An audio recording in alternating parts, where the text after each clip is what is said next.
Whenever you're building subnotes, it is absolutely essential that you remember to.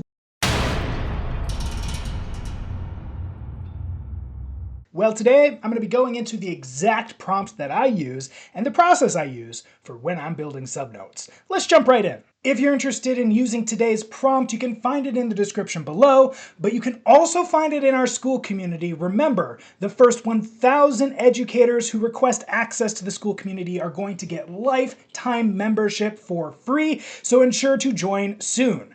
But if you are in our school community, you can find it in the Classroom tab. That's where all of our resources are housed, and specifically you can find the subnotes in the Instruction Builder section.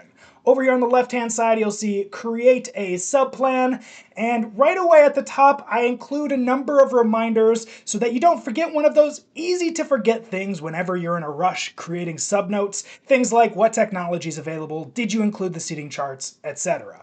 Now, the way that this particular prompt works is that it actually generates 3 different ideas for how we can incorporate a particular lesson plan. Then you as a teacher get to select the one that stands out to you the most and the one that gives you the most interest for your particular context, and then it will build the subplan from there. So in order to use this, you just start where it says prompt, highlight the entire prompt, copy it with Control-C, jump over to your AI model and paste it in with Control-V. Now all we have to do is replace the bracketed sections with as many details as we can provide. So it says, my students will have a substitute teacher. Their learning goal for the day is, and I'm going to use my personal finance class for this one. So the learning goal for the day is to learn about stocks in the stock market. Help me design clear, engaging, and easy to follow substitute teacher plans for, and this is for my personal finance class, and it's going to be at the junior and senior level. The class and substitute teacher has access to, and that's where you put in all of the technology available for your particular classroom. And in my room, I have access to Chromebooks. That includes all of the bracketed sections, so just like that, I can send this prompt through. Now that the prompt's been sent through, it provides us 3 different ideas, and we get to choose which of these ideas we like the most, or if we wanted to, we could ask for additional ideas. I like all of these ideas, but for this particular unit, let's go ahead and use idea 1. So all I have to put in is idea 1, and I send that through. And just like that, I have access to subplans that are about 80% of the way. So as I'm looking through, I notice it says pass out the portfolio sheet.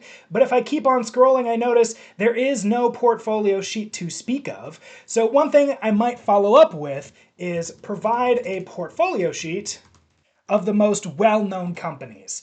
And I send that through, and it's going to provide me a portfolio sheet that I can actually provide to the students, and of course I can make edits as needed. A couple things to keep in mind when using this prompt. First, whenever you're building subnotes, it is absolutely essential that you remember to prioritize clarity over creativity. Your subs are not necessarily professionals in the content area that you're teaching, so you need to make sure everything is clear so that the students still have a high level of learning. Second, remember the 80-20 rule. AI is great at getting us 80% of the way, but the last 20% has to be the human being for quality assurance. And finally, one of the secret tips that really helps to maximize this prompt is once you are done, copy and paste your entire subnotes into your AI model and simply ask for feedback. Ask it things like, how could a sub be confused by this? Is there any materials that I'm not providing? Is there anything that might not be clear or might not maximize learning? Just so you have some sort of external set of eyes to make sure you didn't miss anything.